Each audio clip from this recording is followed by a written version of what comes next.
Hi, I'm Austin Wintory, and this is the Game Maker's Notebook. Today is a long time coming conversation with the all things music in-house guru for Valve, Mike Morasky. He has a lot of interesting things to say, talking about his long collaboration with Valve on Portal and Team Fortress 2 and Counter-Strike and those sorts of things, but also a whole other life prior to that as a visual effects artist, and I couldn't help getting into all of that with him. So we cover a lot of ground. He is awesome, one of my single favorite people in this industry. I feel very lucky to call a friend, and he has a lot of great insights in this conversation. So enjoy.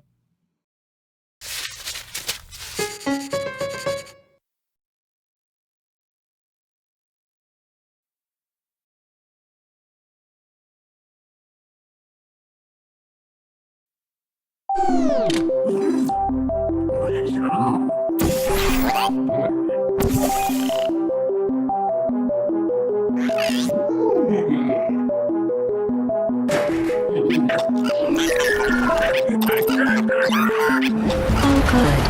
There you are. Let's get started. We're going to have fun. With science. Rated everyone. 10 and up. Mike Morasky, this has been a long time coming. You are one of the people who I've effectively from day one in which our gracious benefactors at the Academy of Interactive Arts and Sciences asked me to be part of this. I thought would be a great person to be on here. So I'm a little ashamed it's taken 4 years or 5 years since I've been doing this. But nonetheless, delighted to be atoning for that today. I'm so glad to be here. Well, each time I kind of would think about the email thread that would be 6 months apart of us hey, let's make this happen. And then, I go and watch all the ones you did. And so it's pretty fun. I think I've watched all of them. Wow. That is impressive. And I feel mildly guilty about that, but I don't feel that much guilt because none of them are about me. It's always about whoever's, the Mike Morasky of those episodes. But no, the whole show has been built up to this one earth-shattering conversation. And I know I've built my whole career around landing here right now. Yeah, that's true. This is a bit of a career culmination. The hilarious thing is how wrong that is. It's funny how few people have had the kind of impact I think that you've had on the industry in terms of the work that you put out and just the things that you've facilitated. But you also have an entire previous life outside of the games industry, if memory serves. We've never really gotten into that, but I seem to recall us talking about your prior work in the visual effects world, if memory serves. It's this hazy memory from one of our first conversations probably 10 years ago. So yeah, that's its own level of astounding to me because I feel like I can barely manage my job. The idea that represents some kind of professional pivot on some level is hard for me to fathom. So I guess just as a starting point, I'd love to hear about that. Because obviously I do often kind of like to hear how people got into the industry. I have my own personal connection to your work that I will happily interject when we reach that part of the timeline. But yeah, I don't know. Give me the sort of capsule summary of how you made your way in, including obviously this whole other life. Well, they're kind of directly related, actually. And I won't digress all the way back to the beginning, but I was in a band for a long time. I'm one of those people, although, I come from a more varied background before the band thing. But towards the end of that, I was always into computers, always. And I found that, I could make more money doing computer work of whatever type than, I did construction for a long time, and that was pretty great. And it's, remains Meaning super what useful, specifically? like carpentry and oh, wow, wow. yeah, all the things. Where? Where were you? In the Bay Area. Yeah, I started out like jackhammering and shoveling and it was just I was always a person who pulled coffee, so I was the guy at the cafe and getting knowing the scene but then all of a sudden someone asked me if I wanted to go make like $20 an hour jackhammering or something, and it was great to be outdoors, and slowly but surely I learned how to do all that stuff, which over the years has been it's probably the thing that's paid off the most, because I've been able to buy the worst houses in the best places and fix them myself. And like even this room was like a weird dirt basement when I got this house. And so, I definitely did not know that about you. That is a rare skill. My father was similarly, he grew up in the South and was an Eagle Scout and that whole thing. And so all this kind of stuff, a lot of very practical skills. He was loaded. I mean, he was a surgeon, but I remember one time he said, we should build a gazebo in the backyard. That sounds fun. So when I was like 12 or 13, we spent the summer, just two of us. And it was all pretty much, not really any power tools or anything. It was, I mean, there were some, simple, obviously like basic power drills and things like that. But it was a lot of cutting by hand and built this pretty substantial. It was like 250 square feet footprint. It was a ton of work. that's a big gazebo. It was, I remember my dad going, this looked smaller when we were we had laid all the sort of Ferris wheel foundation for the floor. And we were looking at it and it was like, we just sacrificed a fair bit of the yard to this. Anyway, I admire that. The older I get, the more I look back and go, I wish more of that had gotten into my system. I'm a bit useless. My dad was similar. He was born and raised in Detroit and could fix just about anything and, would take on stuff like that. And I didn't really learn though until it was like the $20 an hour versus 12 or whatever, right. Yeah. Or back then it was probably 6, but the market intervention. Yeah. But then when I realized I could make like 30 doing some computer stuff, I kind of did that on the side. And I mean, the band paid our bills for, the last probably 6-7 years, something like that. But, getting extra money. And then I was really into computers. Like I, played video games all the time. And anyway, long story short, I was having some friends. Do you remember Liquid Television, right? On MTV. It was like vaguely. It was never my thing, but yeah. It might have been a little before your generation too, but Aeon Flux, all the kind of quirky animated bits between the music videos. There was a studio in the Bay Area called Colossal Pictures, and all my art friends worked there doing, like my friend Jimbo was the one who said Sega, because he was just in the milieu, and they were like, we need somebody to say Sega, and he yelled it, and then lived off the royalties for probably still is, as far as I know. But I feel like half the time those stories end with, and I never got any royalties. So I guess that's a good version of one of those. That's a really good word, because he wasn't like a voice talent. But I mean, anyway, I don't want to talk about him too much. He's a great guy. But so that studio, like all the local art scene who were kind of into our band, because we were a weird art band, like they were all friends. So one night a friend was coming over to dinner and I had downloaded some really early 3D software and was doing my own animation because I wanted to do music for cartoons. Right. But as far as I knew at the time, that just meant I'd have to do ads and you know what I mean? It would be like, does that mean you literally wanted to be the next Carl Stalling or literally Carl Stalling. Yeah. Wow.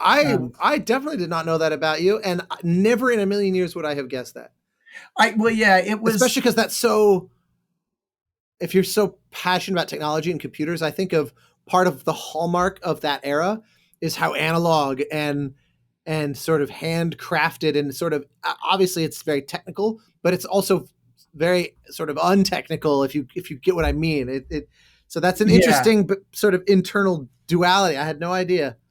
Well, I mean, and we can get into this more a little as we go on, but I've always been into the analog human side of music Sure. more than I mean, the technical side came along over time because computers seemed pretty obvious that that was going to be the way we were going to record things and do everything. Sure. But music, I was, always in. I mean, I'm totally of the bridge generation. Like I remember a time completely with no computers, right? Right. And then they came along and I got into them, but from a music standpoint, I was still looking at Carl Stalling and those old animations which I grew up with as like the pinnacle of interesting music, right? And then you've also got like at that time John Zorn and people who were kind of pulling from that vocabulary and mixing it with like grindcore or whatever to Right. make, Sure. really different sounding music. But, but I realized like, well, I realized I should say I have this long-term problem of I always look at something and go, oh, I could never do that because I'd have to like be doing jingles and then get discovered for my jingles and then do ads or whatever, some stupid mental picture I had of it.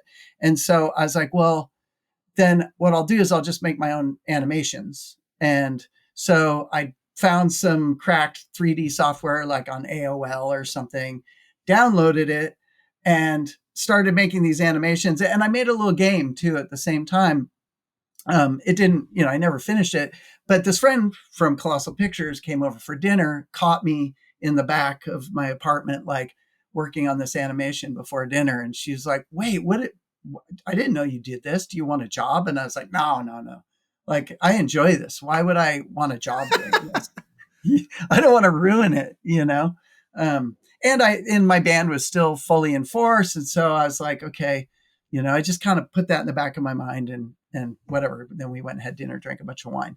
But about a year and a half later, the band was kind of really stopping. Had been on tour for about what year are we at this point?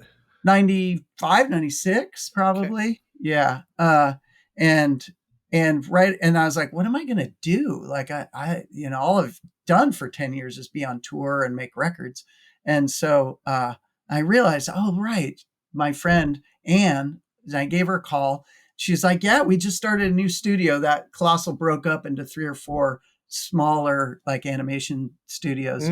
And there's one called Protozoa. And she was like, do you want to come check it out? And I went, and they were doing like real-time animation. They were making a game at the time. And they just kind of did the thing that's happened to me several times where they said, well, like you don't really have, they knew my band, right? So there was that, but it was more like they liked talking to me and they're like, well, let's just try it and see how you do. We'll give you a week. And if it works out, you can have a job.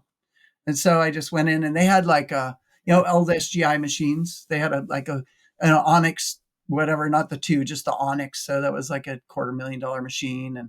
And I just got really into it, spent years there. And there I met this guy, Bay Wright, who's Bonnie's nephew and John's grandson. So kind of born into it, but fantastic artist.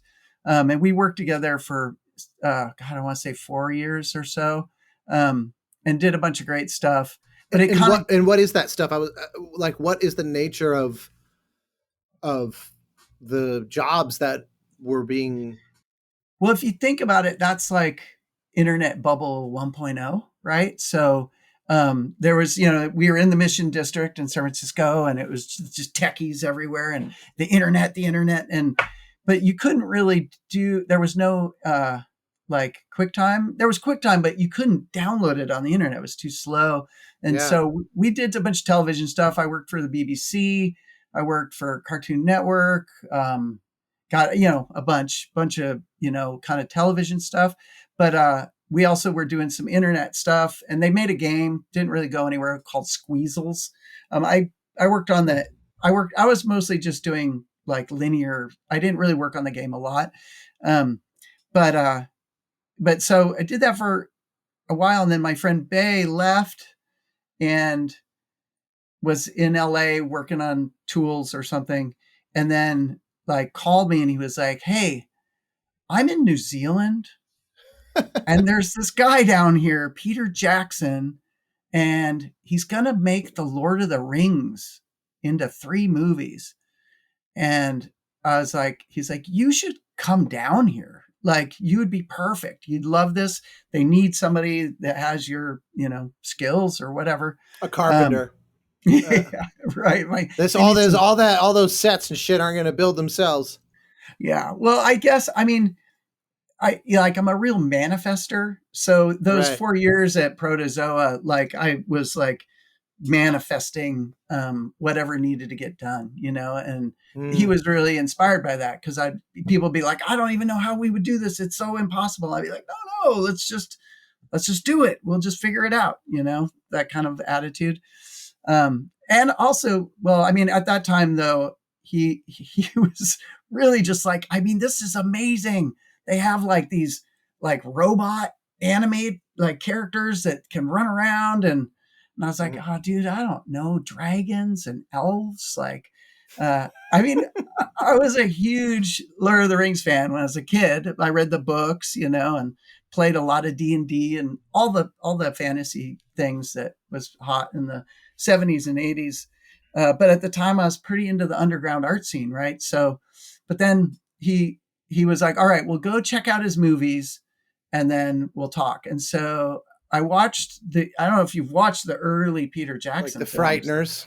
Yeah. Well, no, before that, like, I've definitely never Bad seen anything Taste and no, like never pre-Frighteners, anything. No. Oh my God. It's just totally like not even B level, like slasher horror, like super funny and weird and really cool, but a very odd sensibility. And so at first I was like, oh man, this guy's never going to be able to do this. Like, this is. I think a lot of people thought that, except somehow inexplicably New Line Cinema was oddly the one that believed in him enough to write him a couple $100 million check.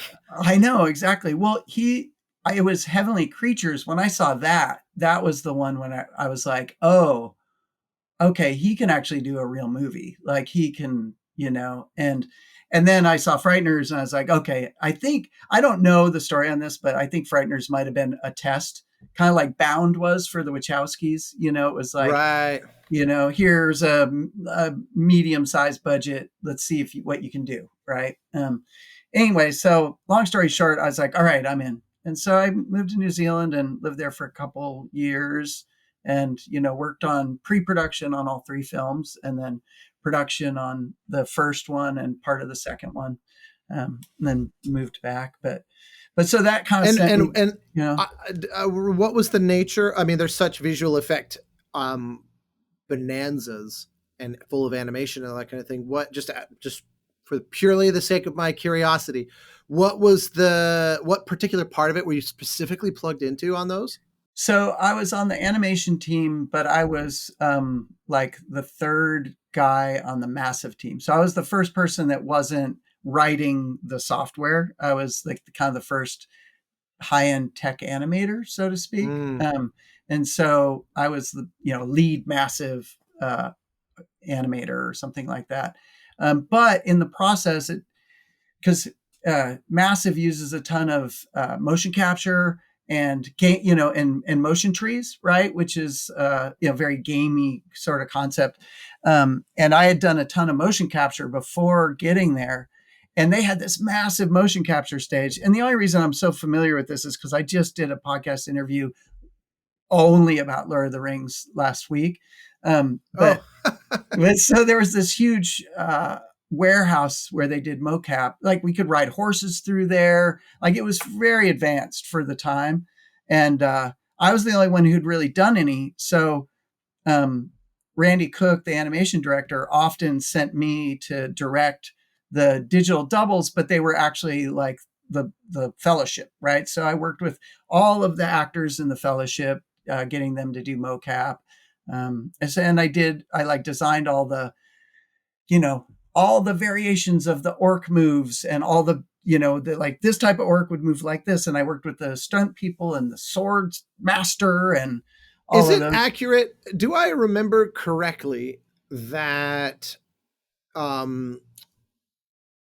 there was a certain amount of almost like I don't know how to describe it. You can correct me, but it is effectively like procedural generation where, do I remember correctly that in order to facilitate the size crowds they wanted, particularly for the second and third film, that they effectively, it's like the way a game would do it, right? Where they just said, let's create a bunch of very low level AI characters that all kind of have behaviors that they'll follow in order to avoid animating 500,000 characters or whatever. Is that accurate? Am I remembering that correctly? That's not only accurate, but that's exactly what I did. Right. That was you. All right. Yeah. Yeah. So when I say like a motion tree, motion tree is kind of like, let's say an orc is fighting and he's holding his axe and then he's going to swing, but he has to go here first.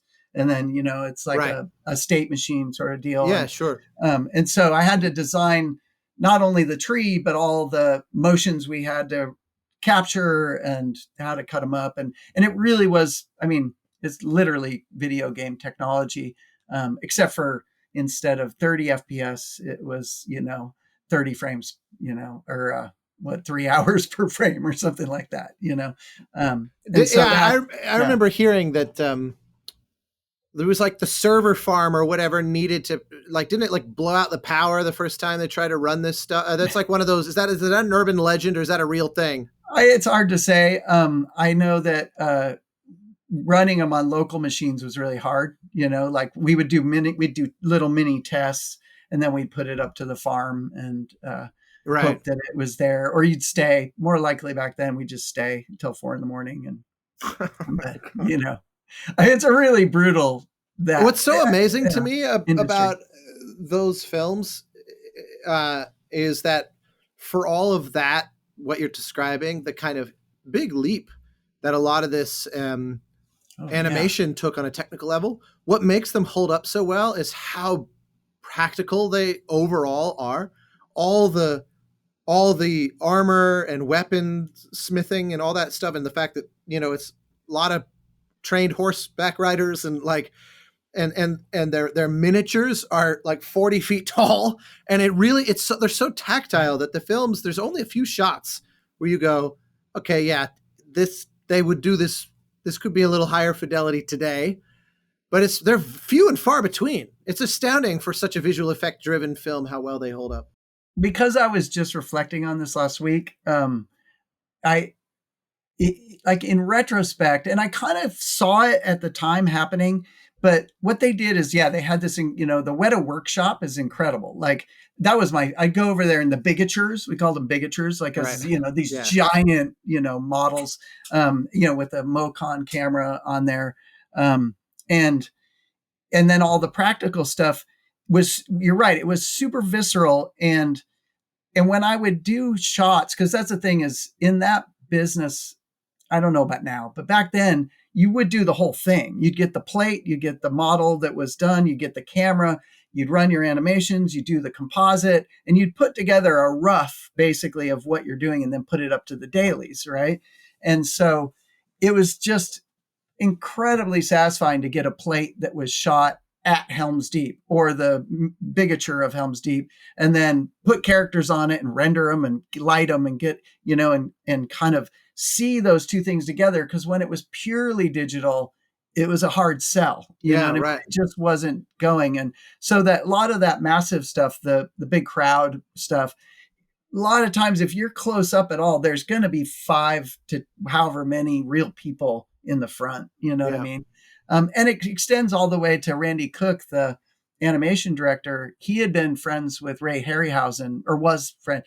Harryhausen came and visited, and but so he was really conscious of making the hand animated stuff feel kind of like it was old, right? Like almost on twos, not quite, but like kind of a little pose to pose and little bit jittery, so that it had the vocabulary of kind of that old style, it kind of made the whole thing feel like a real film, right? Yeah.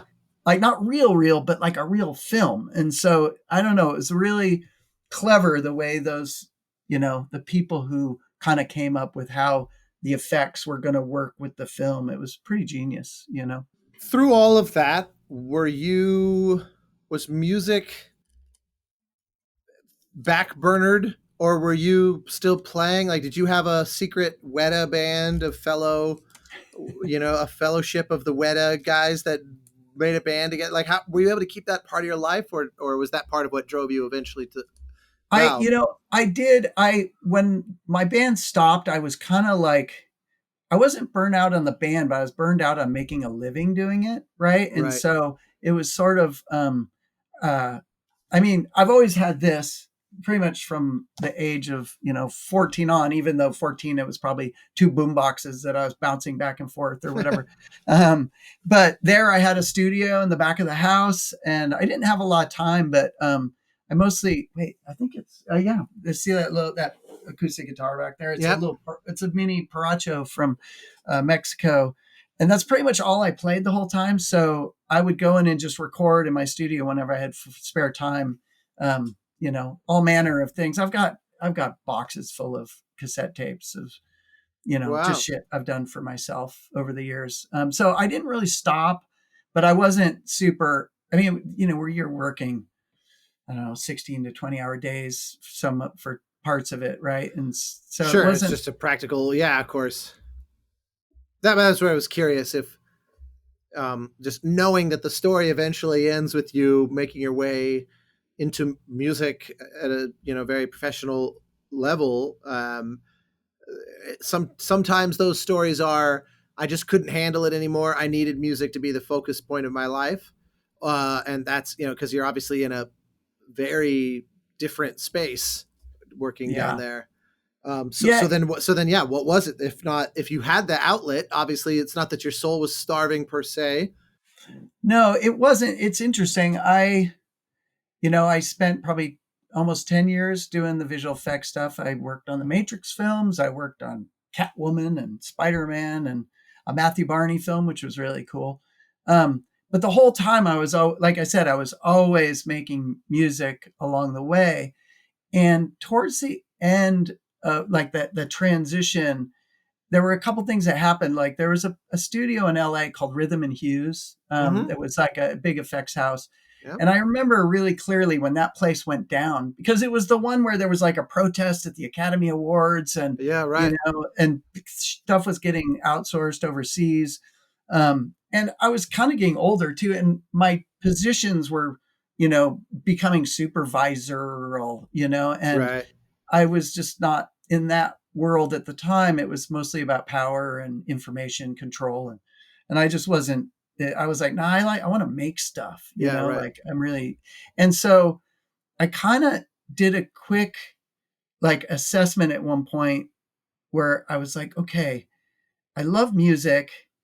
And I don't know why this never occurred to me when I was younger, but I was kind of like, what's a job I could do in the film industry where I don't have to deal like there's no one between me and the director. Right. Mm. Like, and I was like, wait a minute. And I can do for a long time. Cause I was like, I'll never be able to retire. Like I'm going to work the rest of my life.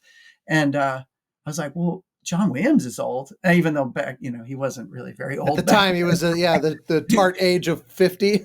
Right. Exactly. And I was like, oh, wait, maybe doing music for film would be like a good idea. Right. And so I kind of started doing, actually, this kind of came right in line with when I came back and was working on the Matrix film. A friend of mine who had produced a bunch of records of mine back in the day and we'd been in a band together for a while.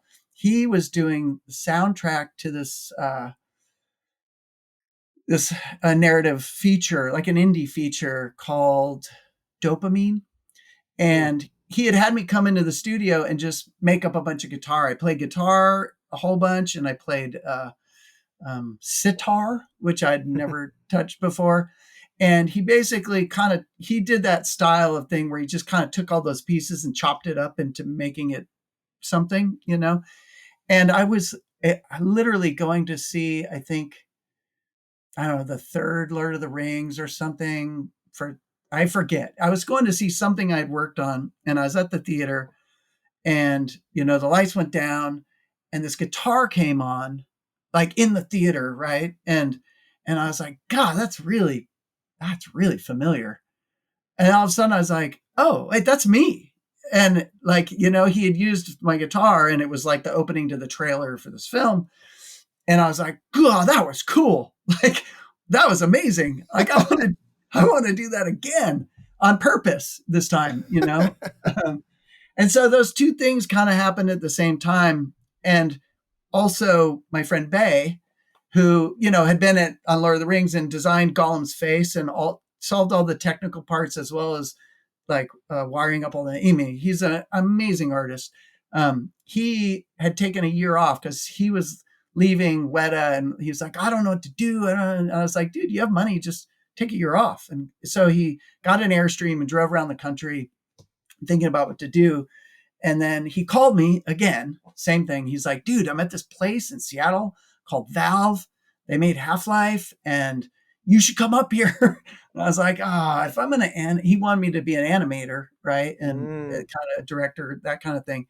And I was like, if I'm going to work on animation, I'm going to go work at Pixar or somewhere. Like, I don't like video games at the time, admittedly. And I preface this with, I didn't really understand the differences, but the animation was constrained by performance and all that, those sorts of issues that games have.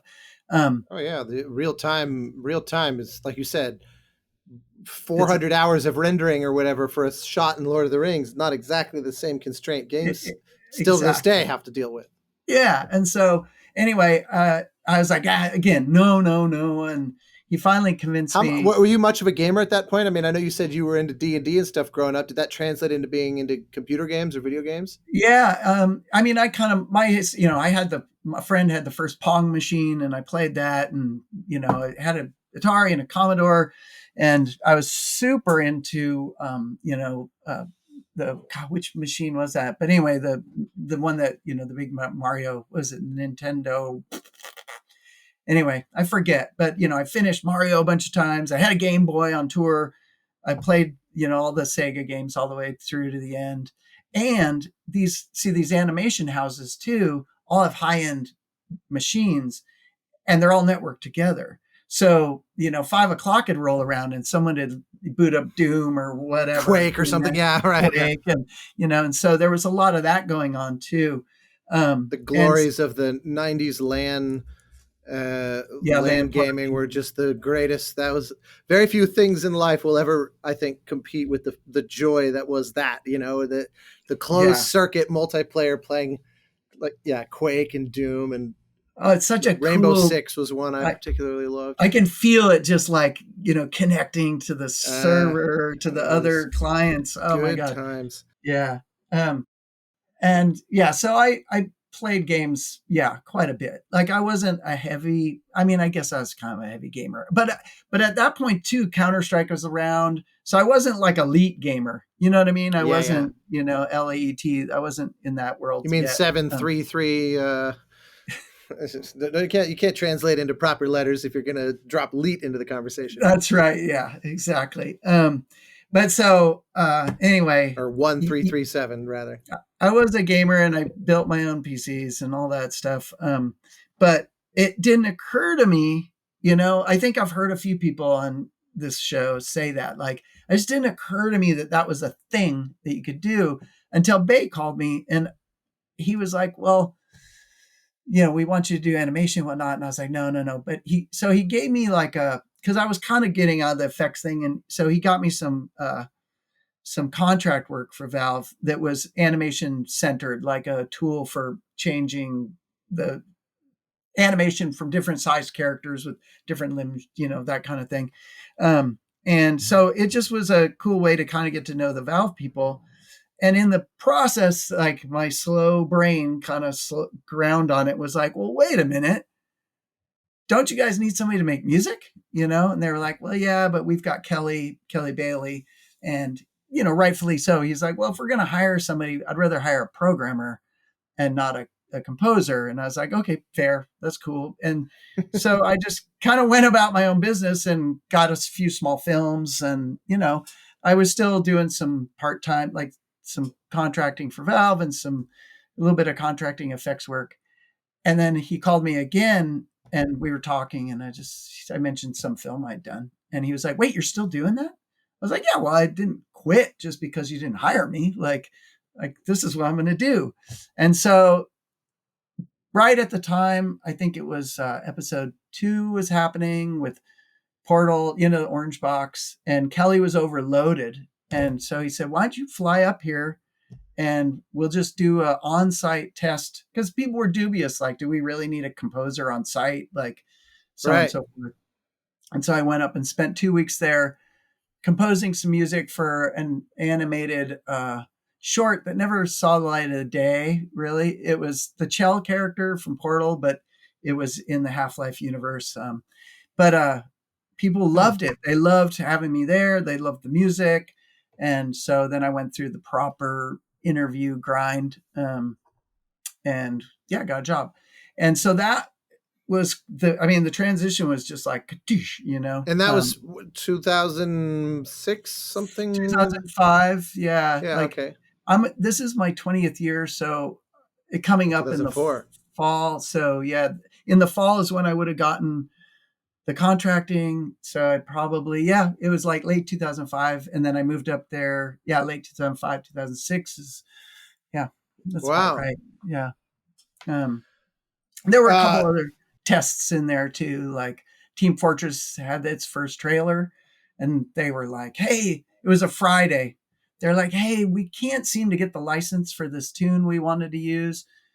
Do you think you could do this? Did you hear that? Sorry, I have notifications up. No worries. And I was like, well, when do you need it by? And they're like, well, we're going to release it on Monday. And, it's the first TF2 trailer. And, admittedly, spy rock is kind of in my wheelhouse, so I was able to, just go into this. I have friends with studios and they were, they were really into it. And then at the same time, I had a big fire in my house. So I have a house at the beach in Pacifica, and there was a fire upstairs, pretty much gutted the house upstairs. The studio was fine, but so I was about to move to Seattle, Bellevue. And then I all of a sudden had 6 months to deal with the house and getting it, fixed and whatnot. And so they were working with Mike Booth on Left 4 Dead.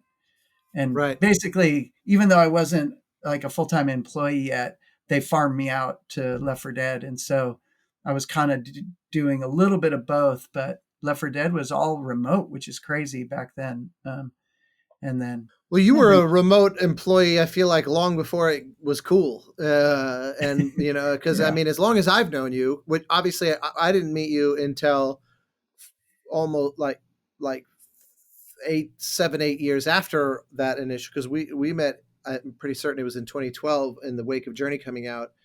And I remember at the time you were saying, I'm one of the few non-Pacific Northwest Valve employees. So even back more than 10 years ago, remote work was just a state of life for you. So you managed to,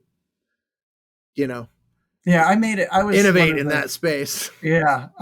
There was a lot of naysayers, and I was one of the people who made it work. I mean, I was there for like 3+ really big years. Like there was a lot of games got done in those 3 years. And so I worked with everybody and kind of, you build people's trust, how that goes. Right. Oh, yeah. And so, and then we moved down. Yeah, you're right. I think I reached out to you after Journey for a CSGO music pack. I think that's that's where the conversation went. I distinctly remember at the time you seemingly just reached out to kind of to make contact basically and to be acquainted, because I remember at the time I walked away from the probably trying to hire you. That's the thing I was going to say. I didn't know how much of a fine point to put on it, but I was saying at the time, I remember wondering if you were sniffing around to see if I might ever be interested in having an actual staff position somewhere, because it's one of the only times I've ever had that prospect seemingly floating in front of me. And it's funny because, I mean, Valve has made some of my absolute favorite games of all time. I mean, it's just one of those where the disproportionate number of gaming hours of my life that, Portal, Half-Life, Team Fortress, Counter-Strike represents. Like, these are just, I've played a lot of games in my life. Half-Life in particular is just one of those that every time I see a tall building, I always say it's very City 17, isn't it? Like, I'm just this nerd that's just sort of fixated. And Yeah. so it was one of those where it was like, this was a real test of my commitment to the trade-offs and the benefits of freelance, because it was like, if ever I wanted to work somewhere, I'd be hard pressed to name somewhere more appealing than this place, because this place is, just a, the creative well is just clearly incredible. On top of that, and the thing I foreshadowed when we first started chatting was that my first professional release was Flow, that game company's first title, which we worked on. We did it as a student project initially in like 2005, 6, and then got approached immediately, like crazily, just within weeks or months of the little Flash browser student game just being hosted on USC's website, to somehow getting approached by Sony to make a PS3 hadn't launched yet. And they said, we want to make this one of our launch titles. And so we were working on it. Of course, we missed our ship date, so we came out a couple months after the PS3 launched. But the game came out in early 2007. And then, so I remember it got noticed by some of the awards in the kind of like in the now novel category of downloadable game of the year kind of space. It was a little bit the kids table at the wedding reception, but still, it was my first time working on a real commercial project that was distributed and people other than my mother had heard of it. And it's a great game too. It's a great game. It was, and your work. It's like the I don't know what to say, but the synergy, kind of a lame word, but the synergy of your work with that game is really great. That's very kind. It was a giant experiment. I did not know at all what I was doing. I had never done interactive audio or music of any kind. I'd never done sound design, and that's one of those where the whole audio was me, because it was basically the score and the sound effects were one concept. There wasn't really a way to divide the labor there. It was I worked closely on the Sony version with Paul Fox, who was staff at Sony at the time, and instrumental in helping, if nothing else, because I didn't really have a way to use the tools because I wasn't in-house. And so he implemented everything and then invariably helped find ways to improve it using their proprietary internal tools.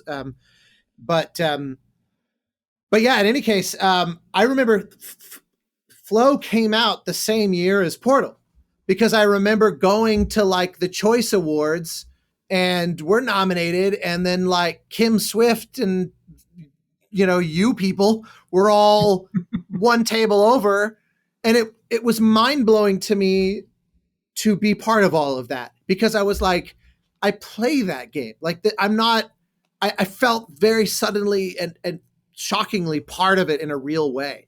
And it felt like dumb luck. I mean, it was dumb luck that this little novel kind of borderline avant-garde game could achieve any level of recognition in that way, alongside these games that were like, achieving mainstream success because they were incredible.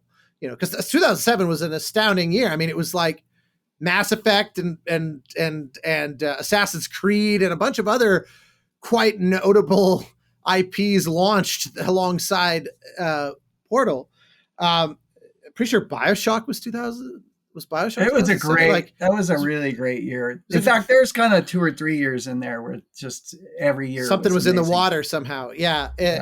Anyway, so as one as I've always held Portal, and therefore accordingly I've always held in a very special place because it was like this entry point I just couldn't believe to be, even though it's a far cry for our little Flow project to describe me as being shoulder to shoulder with you all in that moment, to be in the same room felt like I'm a lot closer than I certainly was 6 months ago to being shoulder to shoulder with these people, because these are clearly benchmarks of the industry. I mean, Portal is a game that to this day represents a reference point. It's a truly evergreen reference point for certain kinds of gameplay, for certain types of atmosphere, for certain types of humor. I mean, it's just like it's one of those that just planted a flag against which all others are measured forever. And to have been even in the same room was surreal and amazing. So it'll always have a special place in my heart. But yeah, in any case, so that's what a cool story. No, I can feel it, Yeah, it was a wild. So yeah, I something that I'm curious about, because something that your work in particular, like I remember this really coming to the fore in Portal 2, but you, I guess because the prior interests and threads of your life led to having even just the idea of doing construction and carpentry and all that, it's not surprising to me that to you, music would be an opportunity to not just write tunes or lay down tracks, but that the interactive component would be of interest. Because when I think about Portal 2, I mean, this, again, that's one of those that comes up still in conversation when I'm getting into it with an audio director. And if we want to talk about ways in which we can integrate game mechanics into the score, that's often one that will come up. But given that you were looking at music through this lens of film scoring, having played in bands, I'm curious if there was a moment where you said, ooh, we can do more than just loop tracks here, like, you know what I mean? Because not a lot of people make that leap, even very technically savvy people. Music is so fundamentally linear in its genetic origins that's for some even incredibly forward-thinking people, the idea of going, it can be non-linear is a bridge too far. Yeah, and still function. Still feel like music.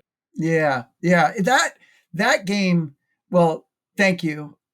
First off, but that game was, and I've talked about this a lot in other interviews, and so I can kind of like brush over it, but it kind of happened somewhat organically. Do you know what I mean? Like, also Left 4 Dead was extremely nonlinear, right? Like it was all like weird stingers and stuff that was purposely designed to kind of splash together. Chaotically right. Kind of make a thing, And so I was really aware of the idea of that, like of the interactivity and a way, trying to use music as a way to do something other, right? But that is I still think that's a bit of a philosophical dividing line, because it's like you're using music as an almost augmented form of sound design when it's so stinger driven, because from an under the hood sort of what are the game states kind of standpoint, you can hitch a ride on all the same things that are driving the sound effects typically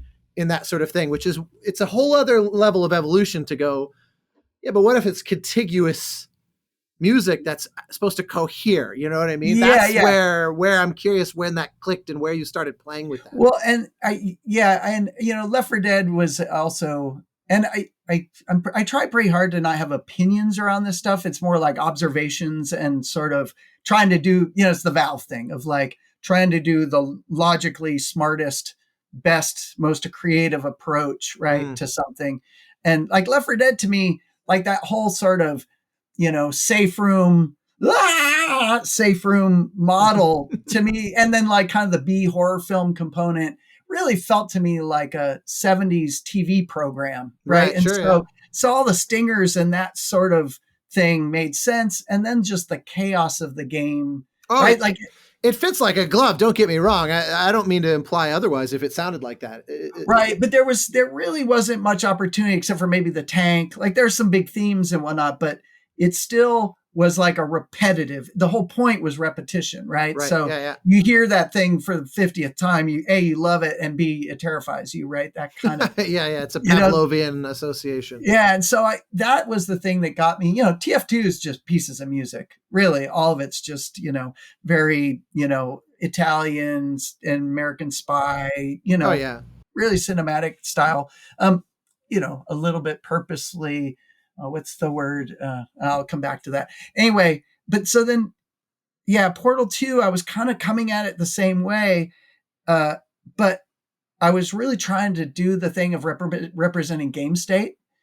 And it just didn't work, because what would happen is if the music kind of represented the solution to a thing, it would ruin the feeling of success, right? Like, those puzzles are like, whoa, overwhelming. And then it's a challenge, and then you get better at the thing. And then when you get it, and if the music kind of gave it up for you, it just made it like, oh, okay. Like, I see. Right. And so I was looking for a way to turn it on its head. And so then that's where I kind of it was right at the same time as the writers. I'd done a piece that I should post it one of these days. It was very like Wall-E, like Thomas Newman, right? Yeah. Oh, yeah. And so it was with kind inexplicable contributions, I believe, from Peter Gabriel, if memory serves. Oh, right. Yeah. Yeah. It was a great score, but it was kind of one of the best. Yeah. Kind of quirky. And the writers saw it and they're like, this is really great, but the character's funny. If the music's funny, then the surroundings are funny. And we can't have two funny things. Hat on a hat. Yeah. Hat on a hat. Exactly. And they're like, let's make the surroundings scary and, dark and whatever. And so that got me kind of going down that road of like, oh, I'm going to represent the location. At the same time, I was kind of going, well, I can't give up puzzles. And that's where the interactivity of like all the machines came in, is like, oh, and then there's GLaDOS, who's an AI, and, Wheatley's an AI. I was like, oh, maybe the building is an AI. And all the music is being generated by this place, right? And so that got me that kind of got me through the door of the interactivity, but it also opened this thing up of like, I could make the space super unreal, right? Like, it was okay to just suddenly play some music that was big and huge and had musicality to it, and wasn't just sound designy or whatever. And in a way, like, I've been thinking a lot about Morricone lately, I'm a huge fan, but that documentary came out. I was just going to say, right? Please God, tell me you've seen it. One of the best documentaries I ever watched in my life. I bought it just so I could watch it over and over, I rarely have I felt so fired up to just get to work. You know what I mean? It was one of those that was so motivating, because you're just like, my God, the genius that poured out of this guy. I had such a renewed appreciation for his time as a song arranger and producer from that doc. Yeah. So brilliant. Really amazing. And in kind of the same way as, no, I'm not gonna. Mancini, right? Mancini was like a pop arranger, producer. But anyway, yeah. So yeah, that documentary is amazing. Like, and there were things I just didn't know about him too, that that really, I was like, oh, I get it now. Like, I really get how this happened.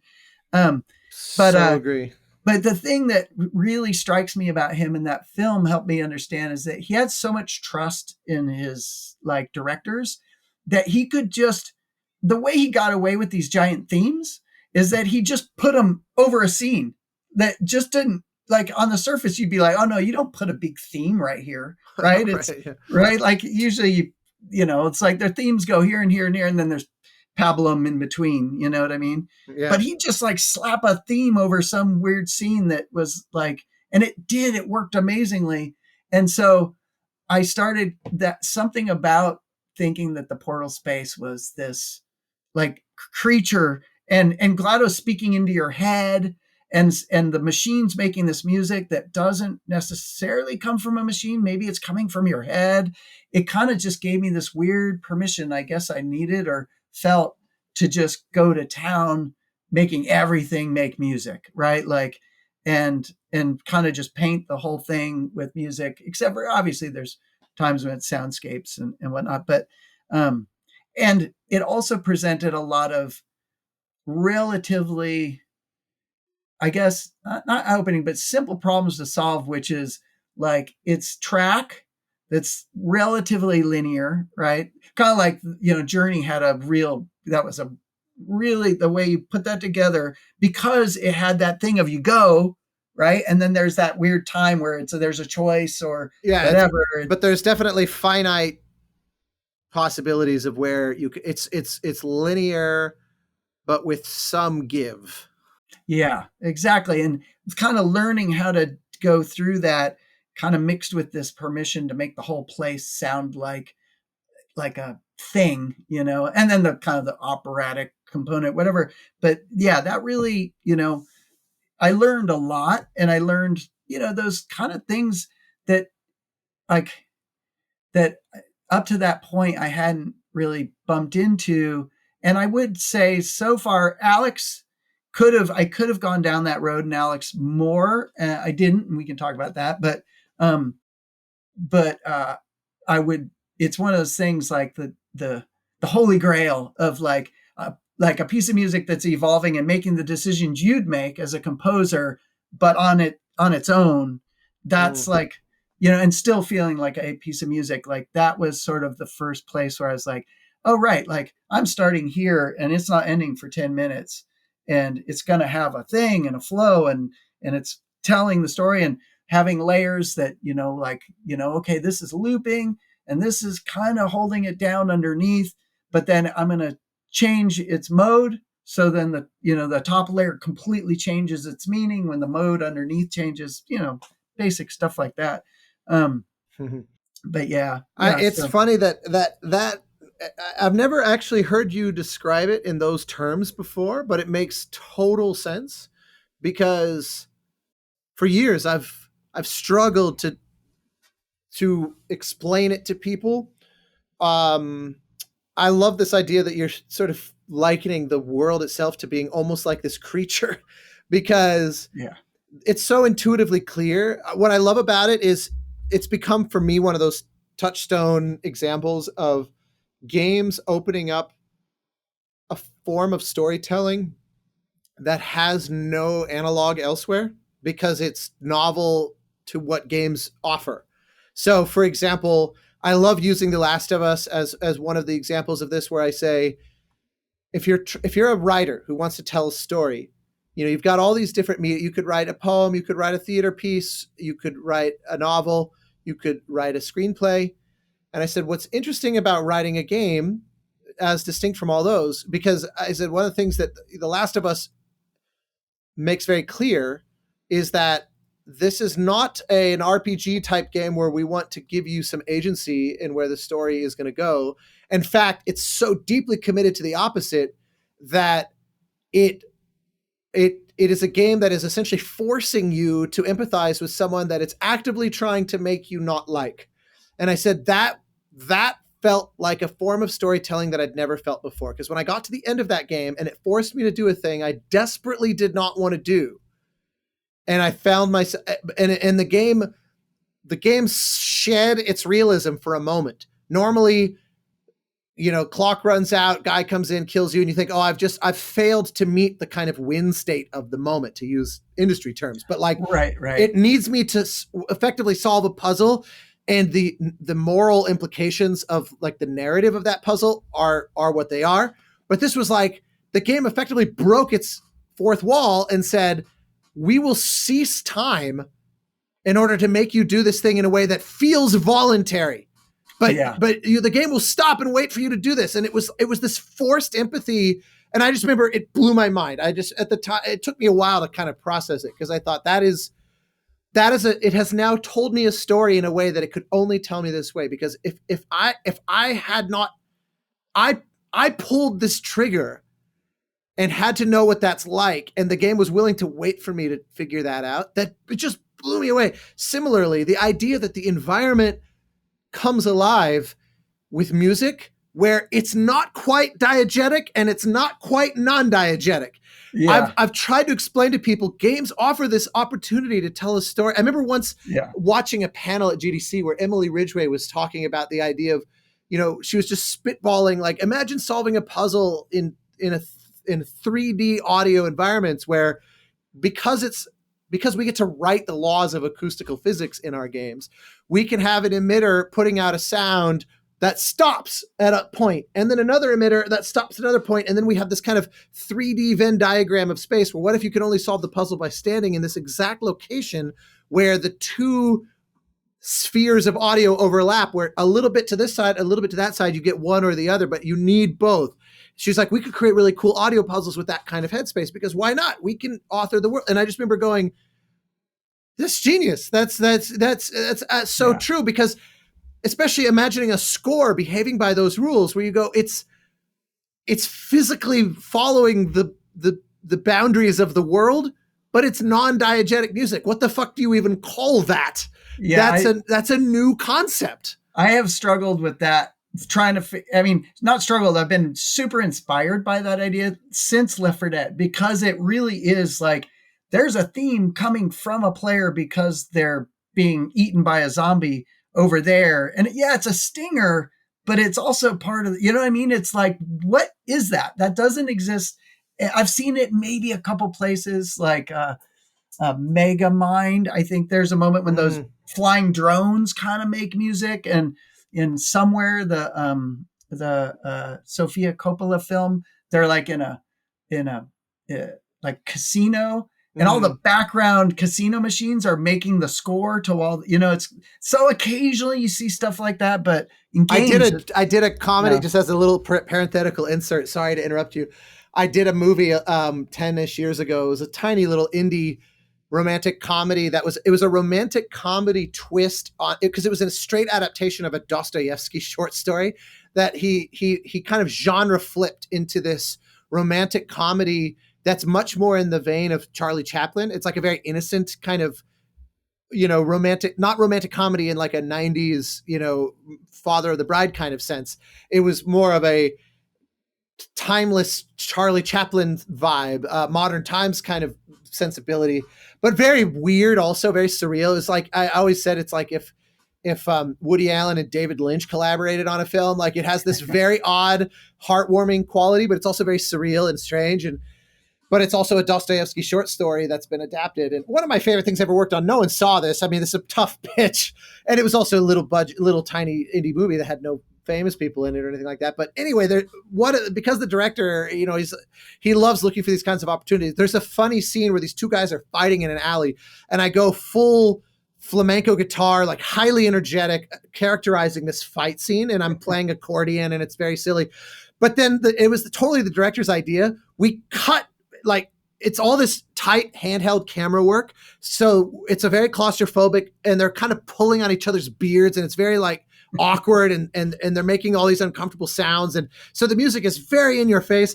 And then we cut to this very wide shot of them fighting, and we see how pathetic they are from when we cut to this maybe 100-foot distance. And the director goes, what if we drop the music like 15 dB so it feels like we heard it loudly because we were close to the fight? And so when we cut to the wide, the music it's still in, but it's really quiet. And then we immediately cut back, and it's back at full volume again. It's like one of these things we constructed on the dub stage, and it's hilarious because it really makes it feel like there's some boombox right off camera up close that's scoring their mouth. And it's the closest I've ever come to a film equivalent to this idea that we almost put it in a diegetic space by virtue of, but it's done for the sake of a cheap joke, basically. But it is very funny. But yeah, it's very few things I think call for it. Obviously, the tone of Portal is so intrinsically wacky that you could probably get away with just about anything, and it would feel sort of natural, as it were. Yeah, but still, you pushed it crazy places. I mean, it's just so memorable. It's a game that I am extremely fortunate and grateful to have gotten to work on, for sure. And it still lives. I mean, the Still Alive remains such a part of the kind of gamer zeitgeist. I mean, I've done a million video games live concerts where that's the show closer. It was always, that's just it's like the encore where you go, okay, this was like the Tommy Tallarico playbook of just, okay, it's all well and good, big orchestra, flashy, but then end with Still Alive, because you can have a 4,000 person audience in a random city and they can sing along, And it's just, yeah, that everything came together on that game remarkably, Yeah. in that rare way, you know. Well, and Jonathan Colton did an amazing job.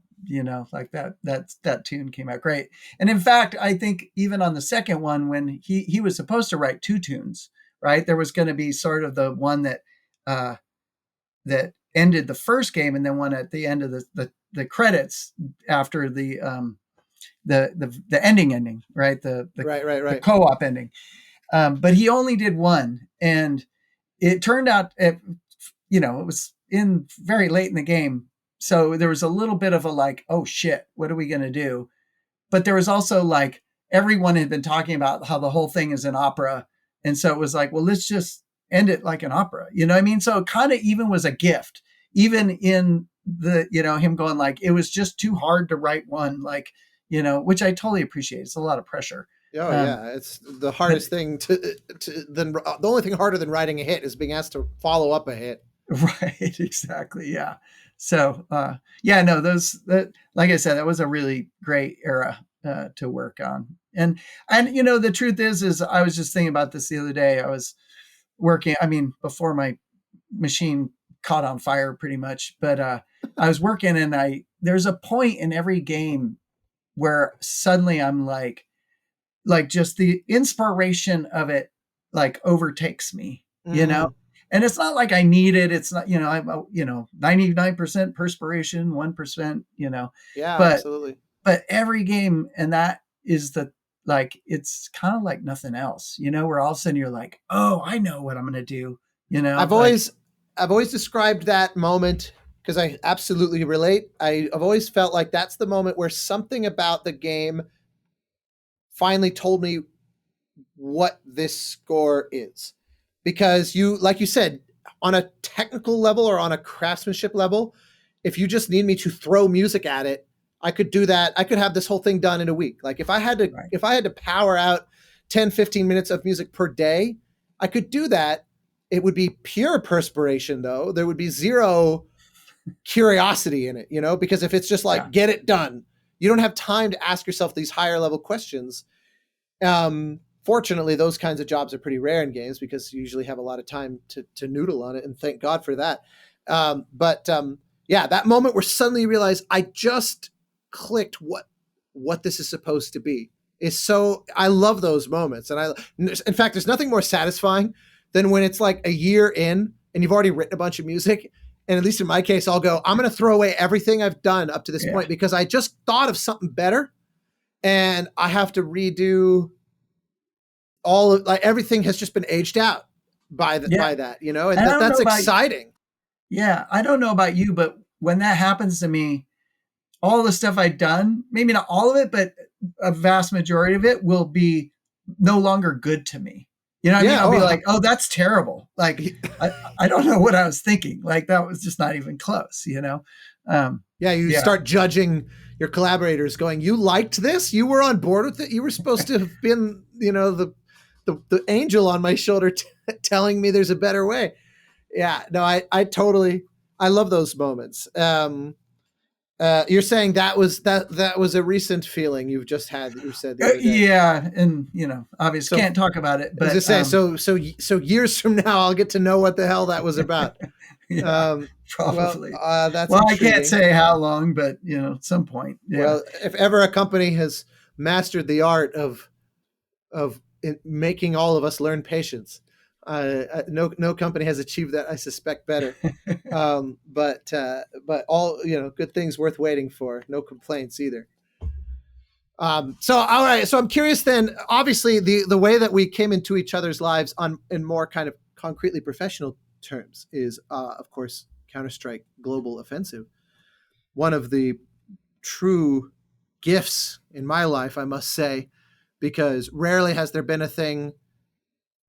I've certainly never had a better return on investment in terms of hours required, but also when an opportunity comes along where the brief is there's no brief, just write something that feels interesting, and the weirder and more outlandish it is, the better.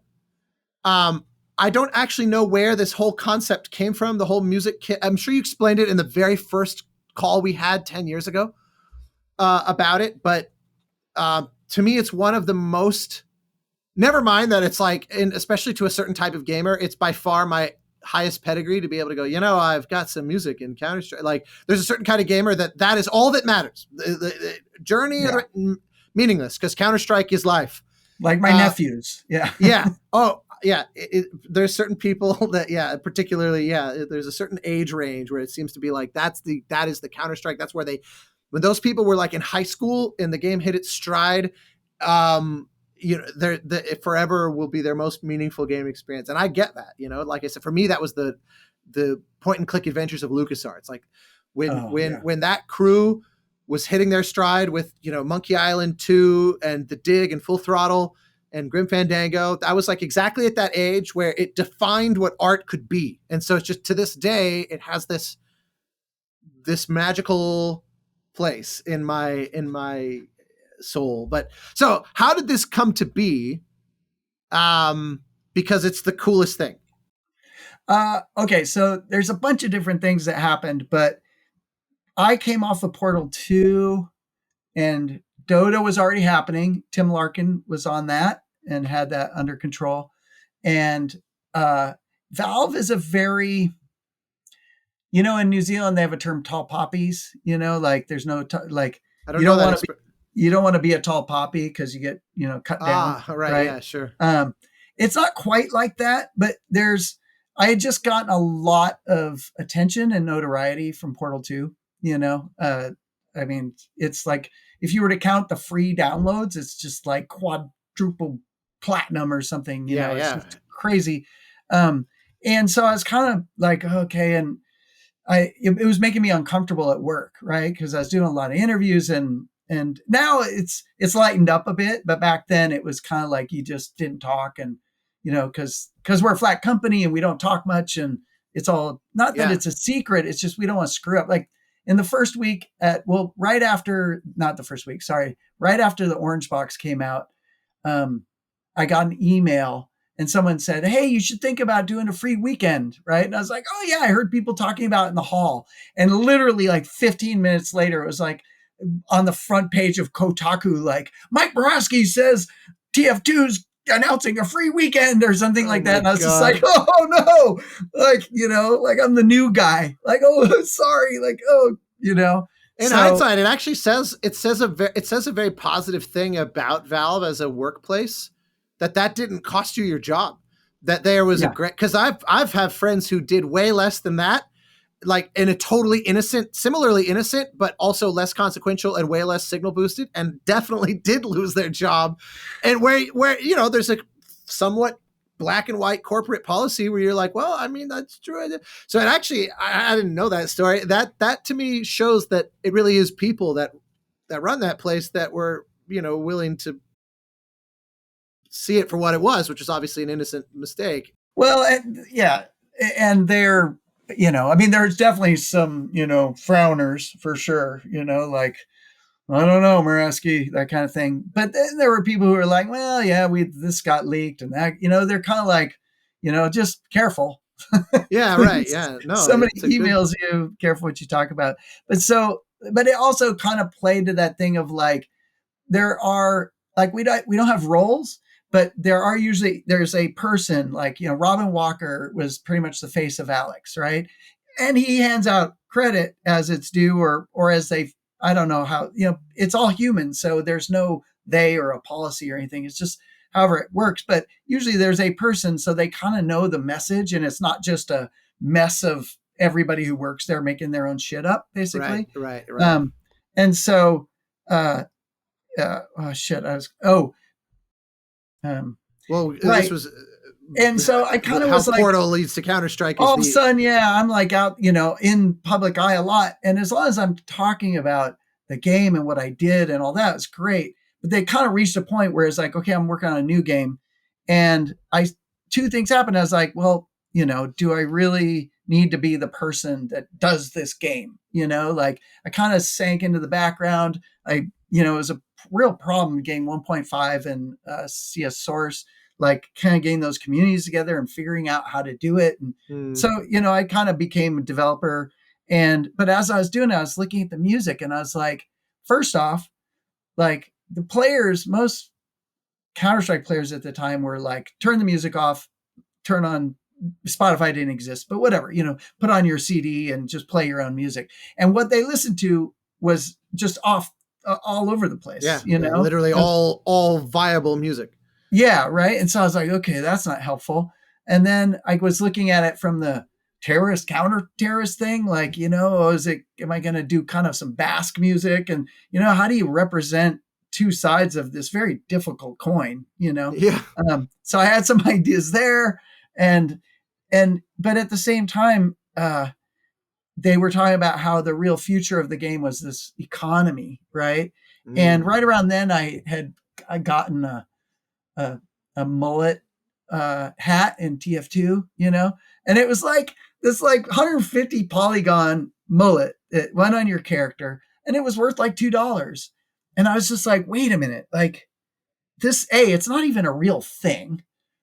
B, in terms of data, it's a really small, it's not even barely a piece of art, right? Like it's so minuscule and yet people will pay $2 for it. No one will even pay for an MP3. At the time that was the big topic, right? Like everyone's like, I just want my MP3s for free. And I was like, well, what is it about the mullet that makes it so that it has value? And it was that you could play it in a game on an official server with your friends and they see it, right? Yeah. And that's the value of it. And there's a whole lot of theories around the economy, and it's not just a way to like scrape money from our players. It's like there's a whole kind of theory around Valve and kind of giving value to the player through the economy. Obviously we make money from it too, and that's when I was like, well, what if we just did the music that way? And just doesn't work, because I talked to people about this sort of idea before, and you kind of need the presentation, you need the official thing. This is the game. This is, but then people can customize it right away. And it was really a twofold thing. I went and talked to a bunch of, kind of senior people at Valve, and everyone was like, yeah, we should try it. It'd be a great experiment. And then it was just kind of a matter of like, will CS players find this valuable, and can we make it valuable to the artists? And primarily at first, and still I have a deep commitment to the game composer contributors, right? Like, because I was like, it's not very interactive, but it does have a little bit of, interactivity. And I was like, they're the people who are going to understand this. They're the people who are going to get value out of it, regardless of how well it sells. I talked to Adam Levinson for a long time about the deal structure and how much it would cost to, say, just hire you to do it. And like, what's the percentage? How does it all break down to make sure that the artist gets as much as they would, at least at a minimum, right? It took 2 years at least, just kind of working through it all, telling everybody what the idea is and how it's going to work, and no, the agreement isn't a sync license, and no, it's not, all of those things. And then, we did it, and I think it was a great start. Like, people made more than they would have, right? Like, pretty quickly. Without question. Which was a measure for me. The gamers, there was small percentage of gamers that liked it, but it kind of has slowly kept going up over the years, as Counter-Strike does too. It's 30 million uniques now or something like that. Like, it's crazy. And so I spent, probably 8 years just kind of hand holding this thing to both like let the players continue, the people who like to express it, and for that to grow in the community, as well as like it to make more and more money for people to prove it out and that kind of thing. The engagement on it is nuts. I think it was on the second one that I did, maybe I think it was right at the start of the pandemic. The people were uploading the music from like the game files onto YouTube before I could even, like, on the day it came out. And I would go because I'm always like curious. I'm like, I wonder if people like this. So I go and I want to look, and within hours, it's got thousands of views already. Just the YouTube upload of like, here is main menu.wave. Like Totally. there's no like, it's just people scraping the data files. And there's already like thousands upon thousands of views within hours or an hour, and all these comments and it's crazy. A few things that I've been very lucky in my career. I feel very grateful. Worked on a lot of variety of things, but few things have sort of tapped into such an interesting community the way this Counter-Strike part of my life has. It's so I think it's so delightful, and I love reading all the like strong opinions on which music kits are the best and all that sort of thing. It's so fun, and God knows that, you know, like the other guys in this the masterminds group in particular, you know, all have such a fun comparing notes on who's doing what.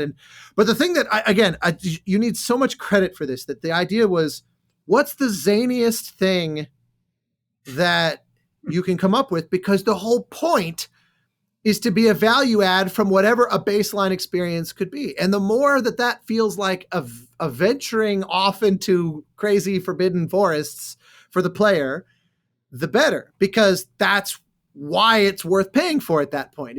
But the thing that I just want to hear you talk about that is the real genius of it is the MVP anthem aspect. The idea, like, because I have had a lot of people over the years, you know, I've worked on live ops games where they go, you know, we want to look at, it's always, the conversation always starts the same way. How do we make something that can be monetized to make it successful as a live ops game, especially if it's like a free to play kind of game? Yeah. And how do we do it in a way that's not creepy, casino style, predatory? Let's just try to make something that's addicting, and then like throttle their gameplay and do all the kind of mobile game stuff that no one feels good about doing any of that sort of thing. And so they go, how do we make, and I go, by far, my favorite monetization strategy I've ever seen is the way the Counter-Strike music kits work, of essentially coming up with a very wholesome way for players to troll each other. And so where, do you have any stories to tell about where this came from, or because it's just the most genius way to empower an artist to create something, while you're also empowering players in their community. I mean, it's so win-win. I just love it to death. Well, you know, it was definitely one of those things that, like I said, with the mullet, you know, it's not that you get to see the mullet, which is pretty cool. Well, you don't, because it's TF2, right? Like, you're in the mullet, so you don't even see it. It's all about everyone else seeing it, right? Right. Yeah. And in this, and I was like, well, how do we need to do that aspect too? Because, you know, like, you know, I've been in music my whole life, and, you know, I have a t-shirt on right now that's a band, right? Like, and that whole thing of wearing your music as like an identity is a thing. And I was like, okay, we have to make a way so that we can have sort of the trolling, but not let it not be griefing. You know what I mean? Like, there's a really fine line. And we did the MVP also because thing. We did some things where, like, whenever you killed somebody, they got your music, you know. We tried a bunch of different levels. I didn't know about that. That's hilarious. And it basically, what ended up happening is we had to kind of weed out all of the ones that were too much. And so it kind of ended up just being the MVP anthem, you know. For those listening who don't know what we're talking about, just the description of the mechanics of the MVP concept was that if someone has bought this music kit to kind of reskin the game with some new set of musical ideas, if they are the MVP of the match, it makes everyone else listen to their piece of music. That's the key. Just due diligence to make sure that we're all on the same page here, and people know what this is, because I had never seen that concept in a game before prior. Admittedly, I don't play a lot of games I don't play a lot of esport kind of games or live ops games or things that would potentially tinker with this sort of thing. But yeah, anyway, to me, it was an absolute stroke Well, of genius. And that's what I've loved. And over the years, I've done, 4 of these now. And believe me, it's the greatest. It's such this outlet of daydreaming, like this last one of what would it be like to kind of slap fiddle kind of Appalachian music that's mostly Appalachian, but a little smidge of kind of like Bulgarian, Eastern European, with like Calvin Harris, EDM. it's pretty cool. It's always just at some point I'll be sitting there and think of something preposterous. Well, And I have to say, like, I know this is all about me, but you are one of the few who every time you do one, I'm like, okay, what's it going to be this time? Like, because I give everybody the same brief. I'm like, look, the only thing you shouldn't do is kind of cinematic, militaristic, whatever, like, right. orchestral, because it's just that it's been done. We have that, and nobody really seems to buy those. Otherwise, you should do anything, and you really do kind of go. I've never, I just have there's no other outlet for no other game would ever want, no other anything would call for that. I mean, maybe a record, but this is what I love also is that for me, it's because you guys have structured it in a way that can make it such a magnificent return on the investment. Like it really is very artist friendly. I always invest a fair bit in them, and because I get a lot of musician friends where I go, like on the one I did before, where I have this friend who plays in a metal band up in Quebec City, and he's one of these gent bass players who really can do it. And I have this other friend who's a kind of accordion player, and I thought these two need to coexist. I really want like a beer garden polka thing mixed with a pretty full on metal thing. I just want to see where that can go, where it's an excuse to kind of get together these musicians that I love, knowing that this is an actual viable outlet. I mean, it's the crazy. I get, comments on my YouTube channel and on a pretty regular basis of people that are, yeah, man, like it's so funny. I'm so grateful to be part of it. You have no idea. It's one of those that it's some things are creative outlets, like you were talking about, when the Valve opportunity cropped up and you said, oh, I don't know that I want to kind of monetize music right now. Like I like that it's a thing that sometimes there's a creative outlet, and then there's other times where it's a great job and it might be really satisfying, but it's not necessarily the fullest creative outlet. And this is one of those that really it hits both of those so squarely, where it's very, very professionally viable, but it's pure creative energy. I have to say it's super satisfying. And, like, of course I just got to do the CS2 theme. So that was like, and people loved it. And so that all went great. But, there was a certain amount of inner, like, okay, why am I doing this? Like, I'm not obviously really doing it for me exactly, other than the satisfaction of the integration and, because I love having music kits playing when I play too, right? But more importantly, like what you just described is exactly the thing I wanted for the artist side of the equation. You know what I mean? Like for it to pay real money, like, in some cases it's extremely substantial. As well as really be artistically interesting to do, It really is. And the context that I never really appreciated until this conversation was that, at least in part, it seems that what you were saying was that it was born of a deflection where Portal 2 brought all this spotlight, and you go, how do I shine it on other people? And maybe they can earn some money in the process too. That's a hell of a premise for starting this that I would never have thought of. It says a lot about you that you were trying to figure out a way to kind of make the Valve ecosystem not all about you, when it very righteously could have been. You've cast such a shadow there with the collaboration that it's just a lot of really landmark work, but to kind of one up that by making such an incredible outlet for people that, again, it's more than 10 years running now, these music kits. Yeah, that's right. I mean, God, it's I think really 60 some odd artists, and yeah, it's crazy and wonderful. Like Darren Korb is a real close friend of mine, and the fact that there was like a Hades one, so you know great. what I mean? Like I actually asked him to do his own, but he was like, "Well, I work for a company," and so I was like, "Okay, totally fair." I mean, you of all people would appreciate the position that he's in of like an outsized accolade when it's a team effort and you're a salaried part of the team and not wanting to kind of like pull from the pack too much. Right. Yeah. You know, like I totally, you two are, honestly, it's funny. I was recently doing this mentorship with the Berklee School of Music, and I was doing a kind of Q&A kind of thing with the students and asking kind of, what are your dreams? What are your ambitions? And one of them was talking about, it was sort of her dream, her fantasy was to essentially be you or Darren.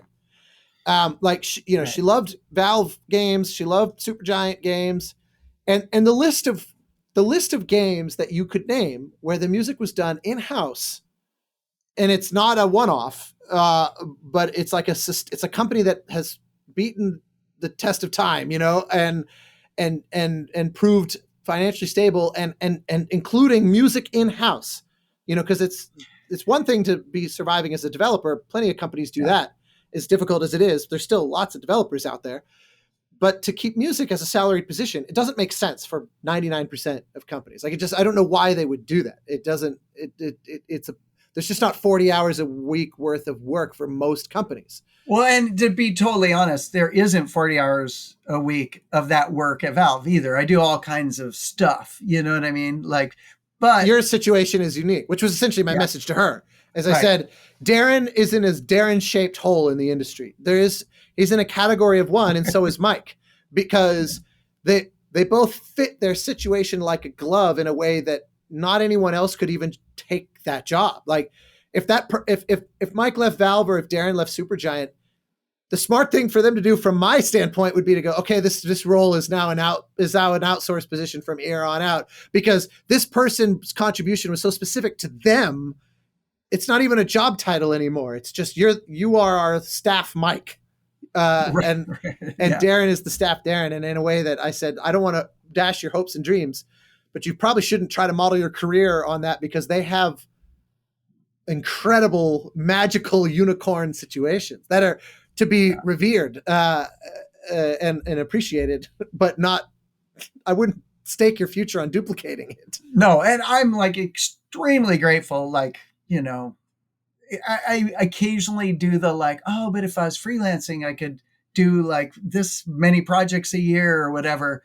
And then I think about the people I work with, and you know what I mean, the situation and how early I get exposed to things, and being able to kind of contribute to the product at a deep level, as well as like a PR level and a branding level. And you know what I mean? And just kind of doing that has been enough. I mean, obviously it's Valve too. So there's sort of like almost Carter Burwell with the Coen brothers. It's kind of like, well, like, if I just hang around, eventually I'll get to do something super amazing, but that's an interesting comparison. It's funny. I've been meaning to look up, and I know he does other directors, but there's something about that pairing that is just so magical. It's the same with Williams and Spielberg. He's worked on plenty of other non-Spielberg films, obviously Star Wars most famously, but Spielberg pulls something out of him that only Spielberg can pull out of him. There's something magical there. It's the Coen brothers one is a perfect similar quality. There's a few of those, Zemeckis and Alan Silvestri, where you go, those two, Silvestri has done very well. He's scored a bunch of Marvel things, and he's done a lot. But Back to the Future and Forrest Gump and Contact and Castaway, and these are not like his other scores. There's something in that human dynamic that's magical. It's interesting. The only time I've ever really talked to Darren is when I reached out to explain the CS thing, and he lives like 6 blocks from here or something. Yeah, Like, that's funny. it's amazing I don't know him, you know. Well, I'll let him know if he needs a carpenter. He's recently, I know his kitchen's been bidding redone, and he really should have had you do it. But Well, I don't like to work on other people's house. In fact, I'm kind of getting up there enough that I don't really even like working on my house anymore. You know? Needless to say, that was not a serious comment, but I should hope it was needless to say.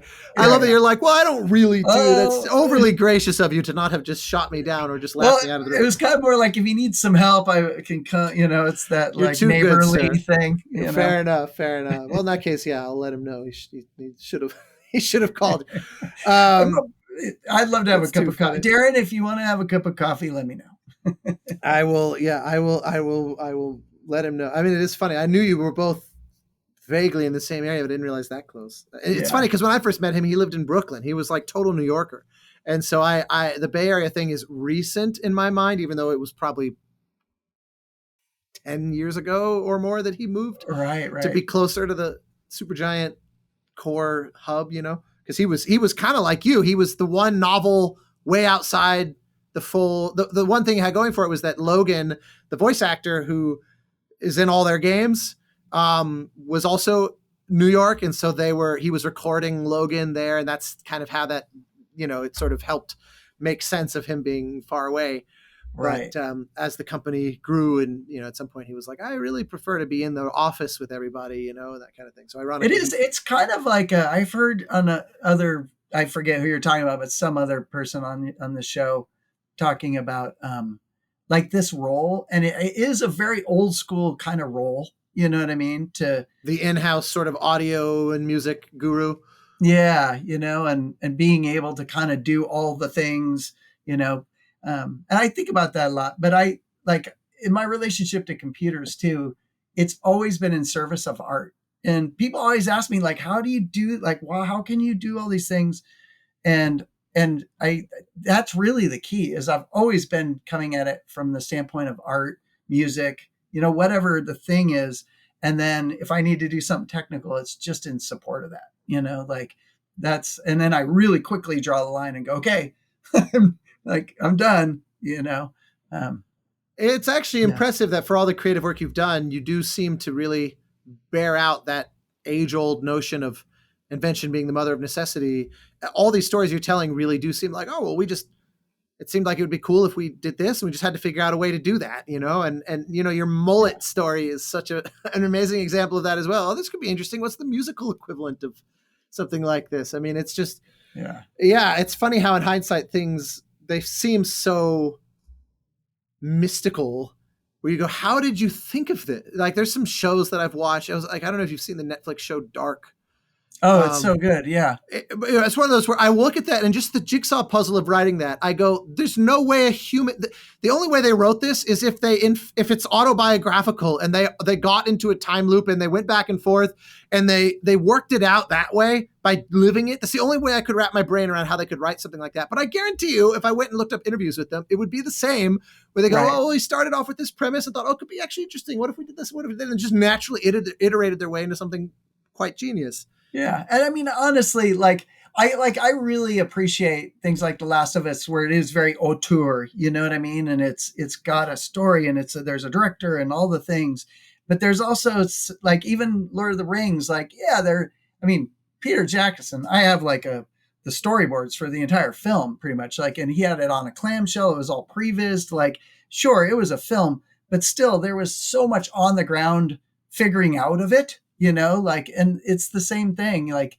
and it's a very Valve-like thing to kind of just be like, well, it actually was super logical to go from here to there. But more often than not, it's kind of that thing of I've heard you say this too, you're kind of groping in the dark a little bit and you find something and it's like brings a little bit of light. And then all of a sudden you hit something and the whole place lights up and you're like, oh, I know where I am. Like, and that's sort of the thing that, you know, that I'm always looking for, you know, in every project for sure. You've managed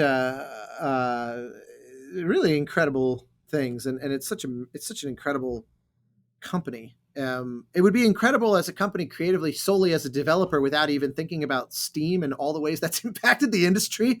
And and just like the democratization of gaming. I mean, it fully changed the art form. I mean, it's one of those, is nothing short of that. And the amount of livelihoods that it opened up, it's truly astounding. But you don't even need that to be impressed by all these creative decision trees that were navigated so interestingly.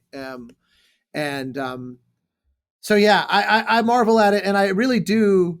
Most companies, I don't think, really could survive that openness, that flat structure. You know, I've seen a few try it and then go, we're this is collapsing, and so to hell with it, and they fail.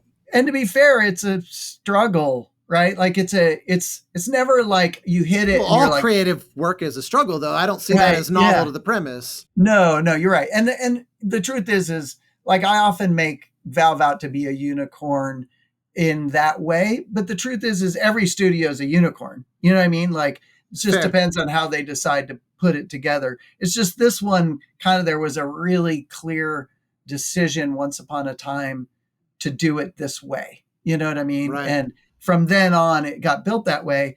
And, you know, it took me, man, the first 2 years were so hard because I was like an expressive, emotional musician, and, because it's kind of, being a musician is kind of like being an actor, in that you're sort of a liar, like, oh, I'm going to play this really sad thing, so I'm going to get really sad. See, my actor friends, being that I live in LA, my actor friends would push back and go, no, it's that everyone else is a liar. We're the radical truth tellers. Oh, okay. Totally fair. And I've always liked, it's a little artsy, but I like that, it's not that I'm manipulating you. It's that I'm awakening something that your therapist hasn't walked you through yet. Right. Well, I think that does resonate, though, because it's kind of like I forget what the method is, but in music, like, if you can embody, actually, let me back up. I was in Samoa, right, for a couple weeks, and I got to live in this town. Long story, I'll keep it short. But one of the things they do, part of their, what they call taboo, the word taboo, is kind of these rituals that keep the culture harmonious. And all of them play in like two, and I'm speaking very generally, in the village I was in, everyone plays in two music groups. Always. And they practice like 2 or 3 times a week in public. Their houses don't have walls anyway. But the idea is that you can't play happy music and be angry at the same time. Like, right, your co-musicians can tell, right? And it's that idea of like, how you feel when you record something, it goes on to tape, right? Like, it's like the genuine expression of the thing you're doing. And I see that with acting. What's that? Not character acting, method acting. Right? Like, that idea that you're fully embodying it. But I got to Valve, and here I am, like, I need to make some basic decision, and I'm like, I have to fully embody this problem and make the and they're like, no, we can just work out the logic of it and make the smart decision. And it took me, a couple of years to sort of go like, oh, right, what's the smart thing to do here, right? Not the thing that feels good or feels the right way. And that's sort of at least traditionally, that's kind of been a big part of the Valve model, is like, the things that you can put logic and reason and rationale on, you should. And then the things that are soft and squishy and, like music, which are really, and, great art, you gotta define those areas and focus that there. Right. And that's helps to keep this crazy mix of people and artists not just making like total chaos, which sometimes it is too. Like, right. Yeah, sure. Still just somehow successfully so. Luckily, yeah. Well, I love it. I don't want to steal too much more of your time, but I'm curious. I'm sure there's no real way you can answer this, but I'm given all these, interests converging and how you've managed to kind of synthesize them into the next thing. What do you have your eye on some, here's the nut I'd really love to crack next. So many of these, when you mentioned you manifest things. Like I said, I fully anticipate if there's a concrete answer, you're going to go, yeah, sorry, um, can't divulge that lest the lawyers be calling. Right. But I am curious if you have any version of an answer of kind of what you have your You, creative sights on, you just know, given this history. well, loud rock music is back in favor. So the kids are all coming out. So I have bands again. They say that thing of like what you love when you're 12, you'll love for the rest of your life. Like, skateboarding and rock bands are kind of in, but I have one that's like we talked about my love of opera, and I kind of revisited that in my mind. I was like, maybe I don't have that deep of a love of opera. There's some opera that I really do love, and I love the storytelling. And so I have a band that's kind of more like a weird musical of sorts. But again, it's like that's like more like something. It's like the third place idea, like going bowling with your friends, and it's like a thing to do that I go do every Wednesday, and I get to be in a stinky dark practice space and play some shows, and that's all great. But I think like I will die with like a piece of music I'm writing on, right over here. And then right next to it, a piece of music I'm desperately trying to figure out if I can play the piano, play on the piano. That's just always going to be the case. And I think there is a part of me, like what we were talking about, like I love nothing more than really good emotional counterpoint and themes and melodies and like drama. You know what I mean? Like, and I don't foresee, and my colleagues might poo-poo me on this, but like the kind I'm thinking of, it's hard to imagine a game coming out of Valve that would sound like that. And maybe it would be a film anyway, you know what I mean? But I kind of want to write some music of that ilk, right? And have it not just write it for myself, but write it and get it out into the world, right? That's not a big concrete thing. That's more just kind of like something that's been in the back of my mind for a while. And I try to not let those personal ambitions sneak into a project too much, because the project should be what it no, I get that. I get that. But yeah, there's that. And then, I've always got, so Kotaku tomorrow, Morasky confirms Valve is working on an opera. Right. Noted. But yeah, I don't know. It's a good question. There's a lot of things that if suddenly I didn't have a job, I would probably be doing. But I don't, at least for the next 4 or 5 years, that I'll have a job. I mean, fingers crossed. Oh my God. I just don't curse myself. I mean, look, as tumultuous a time as it's been and as rough a time as people have, fortunately, I do think you are probably pretty safe in a way that is earned. And like I said, as someone who gets to be the benefactor in many different ways, as a player, as a colleague, I'm all too happy that you are in a safe position because you're doing good things for the industry. Well, thank you. But that's an intriguing notion. I like it. You were able to answer that more than I kind of thought, because it's sort of an abstract question, but also to the extent that it might actually somehow dip into something that you're working on. I just figured you'd be like, sorry. So that was good. Well, I don't know about you, but I always am working in the back. Like I said, I sit at the piano more than I have a right to, because I'm really just not that good at it. But I love working it all out. And I was going to, I don't really, like, I am deeply loyal to Valve, and so I don't really talk about anything side. Like, I work with my kid sometimes. She's a filmmaker, and so I'll do some music for her. And Matt Wood, who was a Valve employee, just released Big Kitty Little City, or Little Kitty Big City. Sorry, that was backwards.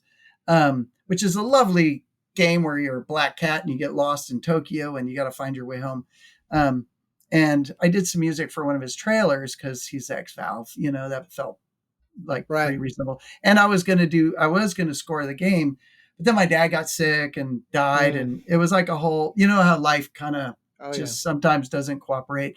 And, but man, it was so fun for about, 4 months there. I was just really diving deep into, jazz theory in a way that I'd never really done before, Mm. and just because it's never been something that other than really specific artists that spoke to me like that. And in this case, I loved the sort of, I just love that process of learning and trying to embody it enough to where you feel like you could write in a genuine way, not just a sort of copying, vocabulary or whatever, which I totally do. It's the different. Well, yeah, but it's the difference between speaking a language and just imitating sounds. Right. You know what I Yeah. mean? When you're fluent in a language, you see the full set of options for what you're trying to express, and as opposed to, oh, well, this is the Coltrane go-to sound Right. or Right. whatever, where you just plug and play, you reduce it to a bunch of little molecules, and it can be tricky. Jazz in particular is one of those that I remember, by way of analogy, I remember reading a book by Aaron Copland called What to Listen For in Music. That was sort of a layperson's primer on classical music, but by Copland. Oh, I got to read it. That sounds great. It's a very, I recommend it to I recently recommended it to my friend's kid who's, he's got this voracious, like 8 or 9 or so year old girl who's ultra precocious, and he said, what's a book that only you would recommend to her? Because she goes through about a book a day. And so we just constantly need books. And I said, well, here's one that she might find interesting. And it's just kind of a primer on all the things you might encounter if you take an interest in classical music, but by one of its absolute most shining star composers of all time. So it's kind of interesting to hear what he would prioritize. And anyway, he talks about opera. There's like a chapter on opera, and what is that all about? And he says something that has always stuck with me since I read the book, I'm bringing it up because there's a jazz equivalent to this as well, where he says something like, the composer world has kind of like opera composers and everybody else. And he goes, I, for example, am part of the everybody else, even though I wrote an opera, but I'll never belong to that crowd, because the Verdis and the Puccinis and the Monteverdis, if you want to go back far enough, and the Henry Purcell, the people that live and breathe opera, Wagner, they will forever belong to that. And the rest of us are kind of like tourists. And I think jazz is very similar. You can become great, but if it's not in your blood, you'll never quite be, all the great legends that we, hold in high regards. They will always have an advantage, because they just think a different way. I get that. I also, well, okay, so this is going to sound like an opinion, but maybe it's just an observation. I'm careful with this stuff. You're allowed to have opinions. I also think that as like media composers, we're in a special place where we can dabble in something, you know what I mean? And not have it be just pastiche, but be an actual expression of your own creativity within some constraint, right? And you're not going to live in that constraint. Well, it depends on, some composers do, but you're not going to live in that constraint for the rest of your life.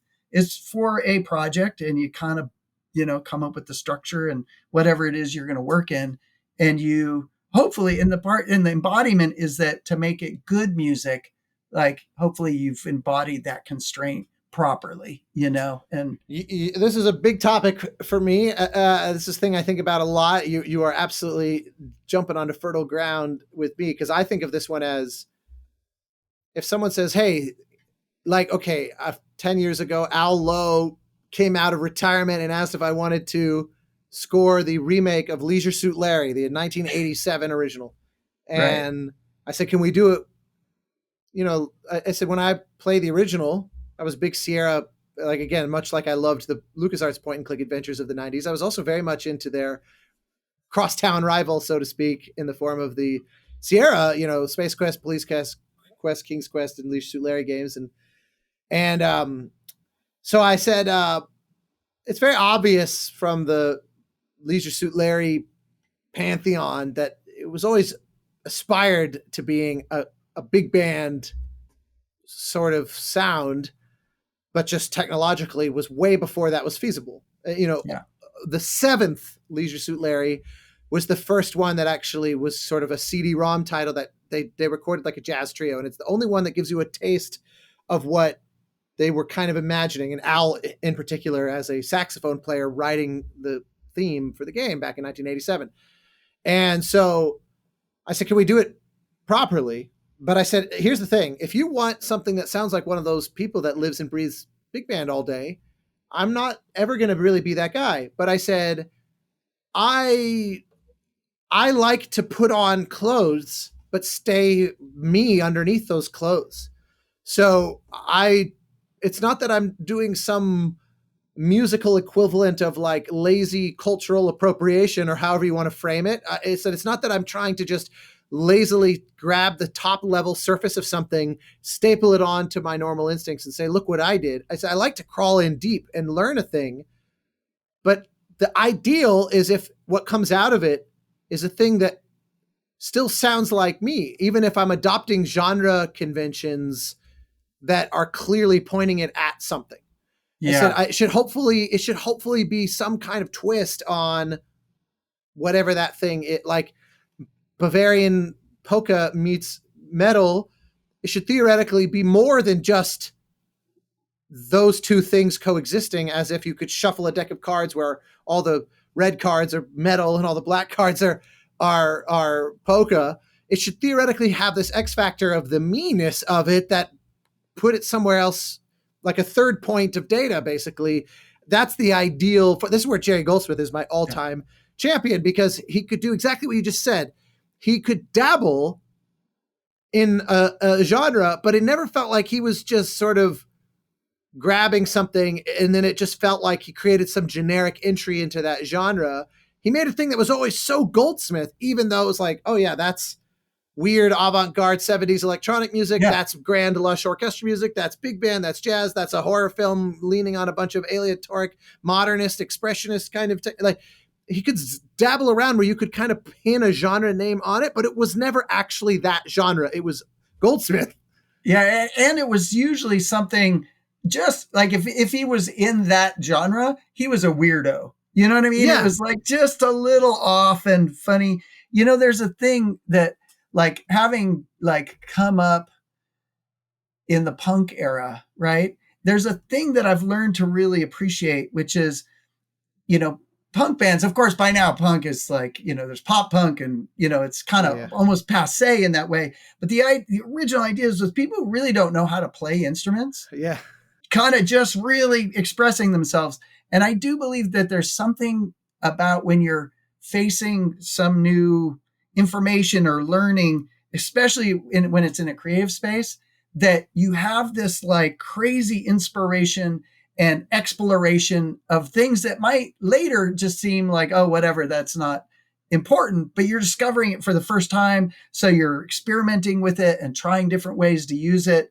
And it can have a form that is more inspired and more excited than necessarily the opposite, which is like you learn the entire vocabulary and then write a perfect piece of prose or whatever. Yeah. You know what I mean? Like that's an interesting, that your kind of like rough around the edges nature lends it to something special.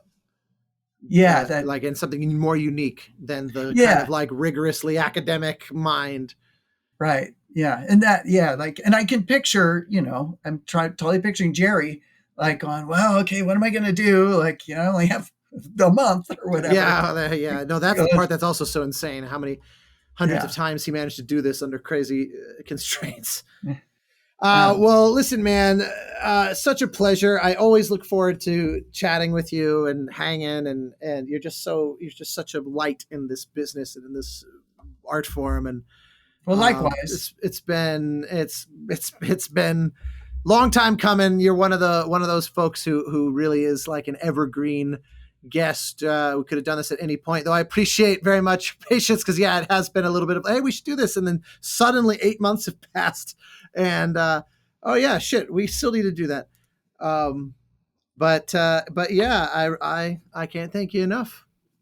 Likewise, I'm just really grateful to be on here and that you do this too, and all your podcasting. And, I tune in every once in a while and just voraciously consume everything you've done, God help you. Well, I mean, I'm totally one of those. I can't walk the dog without something in my ears, Same. and if I'm not, and I listen to music kind of very, not carefully, but I pay attention to what music I listen to and when.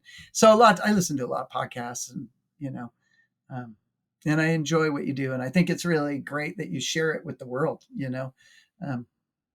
Doesn't do any good locked up in my head, that's for sure. It might not do much good out in the world either, but at least I open up the possibility that someone might find it useful. Yeah, I enjoy it at least. So yeah, thanks for having me on. Many thanks, sir.